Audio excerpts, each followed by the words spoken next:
So guys, स्वागत है आप सभी का आज की इस वाली वीडियो में। आप लोगों ने भूतों की बारात का नाम तो कभी ना कभी सुना होगा, बहुत सारे लोगों ने सुना होगा, बहुत सारे लोगों ने नहीं भी सुना होगा। आज की जो कहानी है ये उसी चीज से रिलेटेड है और थोड़ी इंटरेस्टिंग भी है, थोड़ी डरावनी भी है। तो वीडियो को स्टार्ट करते हैं और कहानी को भी स्टार्ट करते हैं। कहानी स्टार्ट होती है आज से 35-40 साल पहले बिहार के गोकुलापुरा गांव से। वहां पर एक खुशहाल परिवार रहा करता था जिसमें कि एक पति पत्नी और उनकी बच्ची रहा करती थी। उनका परिवार एक पंडित परिवार था और रामानंद जी उस परिवार के मेन हेड थे जो कि घर को चलाते थे। गांव वाले मंदिर के जो कि उनके घर से 2-3 किलोमीटर की दूरी पर था, शिव मंदिर था वो। तो रामानंद जी की जो आमदनी है वो उस मंदिर से पूरी होती थी जिस मंदिर में वो पुजारी थे। उस मंदिर की जो दान दक्षिणा थी उससे ही उनका घर चलता था। तो उनका घर एकदम बढ़िया चल रहा था और खुशहाल परिवार था, आराम से अपना जीवन काट रहे थे वो। एक दोपहर को रामानंद की पत्नी उनके पास आती है और कहती है कि मुझे किसी के द्वारा पता चला है कि जो हमारी भुआ है, जो हमारे घर से 40 किलोमीटर की दूरी पर है, वो पास वाली भुआ हमारी बीमार पड़ी हुई है। तो रामानंद जी कहते हैं कि यार जाना तो पड़ेगा, क्योंकि हमारी भुआ के पास सबसे नज़दीक हम ही हैं, तो हमको जाना पड़ेगा, क्योंकि हम नहीं गए तो भाई लोग बहुत बात बनाएंगे और वैसे भी भुआ की उम्र होने वाली है, तो एक बार देख के आ जाते हैं। तो रामानंद जी प्लान बनाते हैं रात के 8 बजे जाने का, क्योंकि वो कहते हैं कि मुझे तसल्ली नहीं होती जब तक मैं मंदिर की पूजा पाठ नहीं कर लूँ।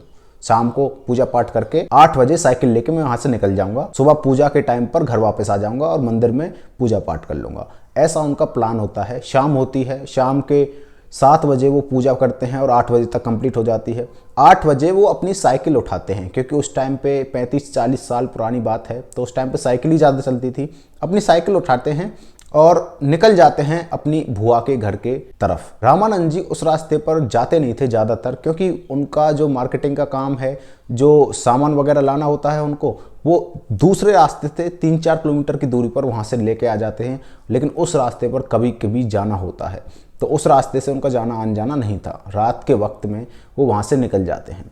तकरीबन 15 किलोमीटर की दूरी उन्होंने तय कर ली थी 40 किलोमीटर में से। 15 किलोमीटर की दूरी वो तय कर चुके थे और उतने में ही उनका जो रास्ता था, जो रोड बनी हुई थी, वो ख़त्म हो जाती है। तो कच्चा रास्ता स्टार्ट हो जाता है जो कि जंगल में भीतर से जा रहा था। रामानंद जी उस रास्ते पर धीरे धीरे बढ़ने लगते हैं और एकदम से उनको महसूस होता है कि मेरे पेट में बहुत तेज चूहे दौड़ रहे हैं और बहुत मुझे भूख लग रही है। वो आसपास के पेड़ों को देखते देखते चलते हैं, क्योंकि रात में पेड़ों से फल तो तोड़ ही नहीं सकते थे और उनके नीचे अगर फल पड़े हैं तो उनको खा सकते हैं। वो आसपास देखते हुए जा रहे थे कि कोई फल वगैरह पड़ा हो तो मैं खा लूँ, मुझे बहुत तेज भूख लग रही है। अभी तो रास्ता काफ़ी है, क्योंकि अभी 20 किलोमीटर ही तय हुआ है, कच्चा रास्ता 5 किलोमीटर उन्होंने तय कर लिया था। बहुत उबड़ खाबड़ रास्ता था, तो बहुत स्लो साइकिल चल रही थी उनकी। जैसे ही वो इस चीज़ को देखते देखते आगे की तरफ बढ़ रहे थे अपनी साइकिल से, उनको एकदम से पीछे से एहसास होता है कि पीछे कोई ड्रम बाज रहा है, कोई गाने बजाने की आवाज़ आ रही है। वो पीछे मुड़कर देखते हैं साइकिल चलाते चलाते ही, तो देखते हैं कि एक बारात आ रही है रात के 12 बजे। वो देखते हैं कि रात के इतने बजे एक बारात पीछे से आ रही है, वो भी उस टाइम में रात के टाइम पर जंगल में बारात क्या कर रही है भाई। वो इस चीज़ को देखकर बहुत ज़्यादा शौक हो गए थे, क्योंकि इस टाइम पे बारात का कोई मतलब ही नहीं बनता, और वो भी जंगल में क्या ही करेगी बारात।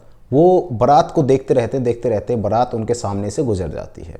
लेकिन एक आदमी उस बारात से पीछे आ रहा था, थोड़ी पीछे था, वो भी उस बारात में शामिल था। वो आदमी उसके पास से निकलता है, कुछ भी नहीं कहता। वो उस आदमी से पूछते हैं कि भाई साहब रुको। नहीं रुकता, वो आदमी नहीं रुकता है। वो दोबारा बोलते हैं तेज आवाज़ में, नहीं रुकता फिर भी। वो एक और बार बोलते हैं, तीसरा के जब वो बोलते हैं तो वो आदमी वहीं पर रुक जाता है, लेकिन रुकता है सिर्फ, उनके तरफ देखता नहीं है कि पीछे मुड़कर देख लूँ। वो अपनी गर्दन नीचे की तरफ करा हुआ था। तो रामानंद जी साइकिल लेके उसके पास जाते हैं और उसके पास जाकर कहते कि भाई साहब ये क्या हो रहा है रात के टाइम पर ऐसी बारात। वो आदमी उनकी बात नहीं सुनता है। तो रामानंद जी फिर से कहते हैं कि भाई साहब आप ऊंचा सुनते हो क्या, मैं आपसे बोल रहा हूँ कुछ। तो वो आदमी उत्तर देता है, हाँ हाँ भाई साहब बताओ। वो कहता है कि ये बारात ऐसे कैसे जा रही है इतनी रात को, और जंगल में क्या कर रही है बारात। तो वो आदमी कहता है आप थोड़े थके हुए लगते हैं। जो बारात में शामिल था वो आदमी कहता है रामानंद जी से कि आप थोड़े थके हुए लग रहे हैं, तो चलो आगे जाके खाना खा लेना, विश्राम कर लेना। तो रामानंद जी कहते हैं कि चलो ठीक है, खाने का तो व्यवस्था बन ही गई। तो अपना रामानंद जी पूछते हैं कि कहाँ पर बारात ठहर रही है। तो वो आदमी बताता है कि जो सामने बारात मुड़ी है, जिस मोड़ से मुड़ी है, उस मोड़ से 2 कदम आगे ही यहाँ पर बारात ठहर रही है, तो चलो तुम खाना वाना खा के निकल जाना।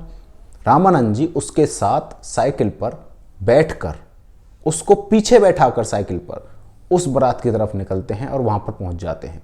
वहाँ पर जैसे पहुँचते हैं उनको दिखते हैं कम से भी कम 200-250 लोग, जो कि एक खुले मैदान में अपने खाने वाने की व्यवस्था पूरी कर रहे होते हैं और अपना खाना वाना खा रहे होते हैं। तो वहाँ पर ना बैंड बाजे की उसमें लड़के और लड़कियाँ नाच भी रहे थे, और वो लड़के लड़कियाँ रामानंद जी को इस कदर देख रहे थे, उनको एकदम से अनकंफर्टेबल फील होता है। वो सोचता है कि यार ये मुझे ही क्यों देख रहे हैं, जो सारे लोग हैं ये अजीब तरीके से मुझको देख रहे हैं। लेकिन उसको ज़्यादा माइंड नहीं करते हैं वो। उनके पास थाली आती है खाने की थाली में एक गाजर का हलवा था और सफ़ेद कलर की मिठाई थी, बर्फ़ी वगैरह कह सकते हो तुम, काजू कतली कह सकते हो, कुछ भी कह सकते हो। उस ज़माने में क्या ही फ़र्क पड़ता, मिठाई तो थी। तो वो खाने लगते हैं और उसको निपटा देते हैं। खाना खा के वो सोचते हैं कि उस आदमी को धन्यवाद ही बोल देता हूँ और कह देता हूँ कि भाई साहब अब मैं चलता हूँ। वो आदमी जो रामानंद जी के साथ साइकिल पर बैठ कर आया था, जो बारात में शामिल था, उस आदमी को धन्यवाद बोलने के लिए रामानंद जी बारात के भीतर एंटर करते हैं और उसको कहने लगते हैं भाई साहब अब मैं चलता हूँ। लेकिन एकदम से वो आदमी कहता है अरे भाई साहब सुबह जाना ना, जब विदाई हो जाए लड़की की। लेकिन वो कहता है माफ़ करना भाई साहब, मेरी बुआ की तबीयत बहुत ज़्यादा बीमार है और उनको देखने मुझे जाना ही होगा। तो वो आदमी कहता है ठीक है भाई साहब, आराम से निकल जाना। तो रामानंद जी अपनी साइकिल उठा के उस मैदान से बाहर निकलने लगते हैं, क्योंकि वो मैदान बीच रास्ते में था। मैदान से बाहर निकलने लगते हैं तो जैसे 10-15 मीटर आगे जाते हैं तो उनको क्या दिखता है, उनको दिखता है कि एक गेट पर, उस मैदान के साइड में ही गेट पर लिखा हुआ है मुस्लिम शमशान घाट, मतलब मुस्लिमों को दफनाने की जगह। जो मर जाते हैं मुस्लिमों में उनको दफनाते हैं वहाँ पर। उसके साइड में बारात है। तो वो सोचने लगते हैं कि ये इसके साइड में बारात कैसे हो सकती है, शमशान के साइड में बारात कैसे हो सकती है। इस चीज़ को सोचते सोचते वो अपनी दोबारा साइकिल चलाते हैं और सामने की तरफ निकल जाते हैं। तकरीबन 200 मीटर आगे निकलते हैं तो उनको एकदम से फील होता है कि उनके पीछे कोई दौड़ रहा है बहुत तेज़। वो पीछे पलट कर देखते हैं साइकिल चलाते चलाते ही, लेकिन कोई भी नहीं होता है, कोई भी नहीं होता है। वो फिर से अपनी साइकिल चलाने लगते हैं। वो सोचते हैं कि मेरे मन का भ्रम होगा, ऐसा ही सोचते हैं सब कुछ। वो पंडित जी थे, उनको ज़्यादा खास डर तो नहीं लग रहा था, लेकिन एकदम से उनको एक ऐसी चीज़ दिखती है कि उन पंडित जी को भी घबराना पड़ता है। उनको क्या दिखता है, जैसे वो एक रास्ते पर चल रहे थे, एक कच्चे रास्ते पर चल रहे थे। उस कच्चे रास्ते की दोनों साइड घास फूस थी, दोनों साइड घास लगी हुई थी। वो एक चीज़ नोटिस करते हैं कि एक आदमी तकरीबन 7.5 फीट का, 7 से 7.5 फीट का आदमी गुजर के जा रहा है एक साइड से दूसरे साइड पर।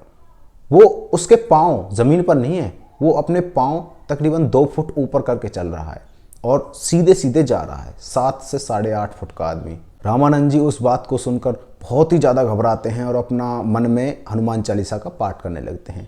जो इन चीज़ों पे विश्वास नहीं करते वो भी इस सिचुएशन में आके इतना घबरा जाएंगे कि आपको मैं क्या ही बताऊं। वो भी अपने आप ही हनुमान चालीसा का पाठ करने लगेंगे। ऐसा ही रामानंद जी करते हैं और हनुमान चालीसा का पाठ करते करते अपनी साइकिल को बढ़ाने लगते हैं और भुआ जी के घर पहुंच जाते हैं।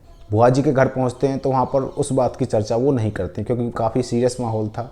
तो वो सुबह 6:30 बजे वहाँ से निकलते हैं भुआ जी के घर से। को पैसे वैसे दे के, क्योंकि बीमार थी वो, फल वगैरह खरीद लेगी इसलिए उन्होंने पैसे दे दिए थे। वहाँ से वो वापस आ रहे थे साइकिल लेके शमशान घाट के रास्ते से।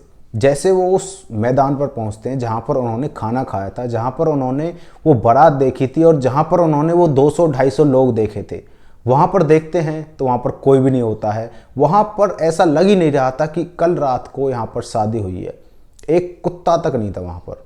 रामानंद जी इस जगह को देखकर एकदम से शॉक हो जाते हैं और उनको एकदम से आवाज़ आने लगती है कि कोई खट खट लकड़ी को काट रहा है। दूर रामानंद जी को तकरीबन 200 मीटर दूर एक आदमी दिखाई देता है। खुला मैदान था वो, वहाँ पर खुली जगह थी। आदमी दिखाई देता है तो वो आदमी लकड़ी को काट रहा था। रामानंद जी अपनी साइकिल लेके उस आदमी के पास जाते हैं और उस आदमी से कहते हैं कि भाई साहब यहाँ पर रात को बारात थी और तुम ये बारात गई कहाँ? मैं तो सोच रहा था उस लड़की की विदाई देख जाता हूँ, विदा करवा देता हूँ उसको। ऐसे ही रामानंद जी इस बात को बोलते हैं तो वो लकड़ी काटने वाला आदमी एकदम से शॉक हो जाता है और कहता है कि भाई साहब तुम किस बारात की बात कर रहे हो? और एकदम से शॉक होकर वो ऐसे बोलता है और उनको सारी बात बताता है। वो आदमी रामानंद जी को बताता है कि साल के इसी रात को इस जगह पे एक बारात निकलती है जो कि जिन्नों की बारात होती है, जिसमें सारे जिन्न होते हैं और जो भी इस बारात को देखता है वो उसकी मृत्यु वहीं पर हो जाती है। वो सुबह जिंदा वापस नहीं आता है। ये बारात लास्ट 200 सालों से चलती आ रही है और जितने भी लोगों ने इस बारात को देखा है वो सारे जिंदा नहीं बचे हैं। रामानंद जी से वो कहता है कि तुमने उस बारात को देखा और इतनी नज़दीक से देखा, इतने पास से देखा, तुमने उनके साथ खाना भी खाया, तो तुम्हारे कुछ भी नहीं हुआ। ये शायद ऊपर वाले की लीला ही होगी जो कि तुम जिंदा बचकर वापस आ गए। वो आदमी बताता है कि मैं 20 साल से देख रहा हूँ, 20 साल में 12 लोगों की यहाँ पर मौत हो चुकी है। 12 लोग यहाँ पर गए थे और 12 के 12 जिंदा वापस नहीं आए थे। आप पता नहीं कैसे वापस आ गए। रामानंद जी इस बात को सुनकर घर वापस आते हैं। घर में जैसे एंटर करते हैं तो घर में उनको एकदम से वॉमिटिंग फील होने लगती है और वहीं पर उल्टी कर देते हैं कि जो उनकी उल्टी थी उसमें मांस पड़ा हुआ है। मतलब जो रात को उन्होंने खाया था उसका भीतर पेट में मांस बन गया था। वो मांस पूरे घर में फैल गया था। उनकी पत्नी कहती है तुम क्या खा कर आए हो। वो शक करने लगती है कि पंडित होकर तुम मांस वगैरह खा रहे हो, किसी जीव जंतु की हत्या कर रहे हो। तो वो पत्नी उन पर इतना गुस्सा होती है, उन्होंने हार कर अपनी पत्नी को सारी बात बतानी पड़ती है। उसकी पत्नी जैसे बात सुनती है तो वो वैद्य को बुलाती है और वैद्य से उनका इलाज चलता है। कुछ दिन बाद वो ठीक हो जाते हैं और ठीक होने के बाद वो अपनी पूजा पाठ दोबारा से स्टार्ट कर देते हैं। अभी तो फिलहाल रामानंद जी इस दुनिया में नहीं हैं, लेकिन उनकी कहानी जरूर है। दोस्तों आपको कैसी लगी ये वाली स्टोरी? वीडियो आपको अच्छी लगी तो वीडियो को लाइक एंड चैनल को सब्सक्राइब जरूर कर देना। मिलते हैं किसी नेक्स्ट वीडियो में, तब तक के लिए बाय बाय।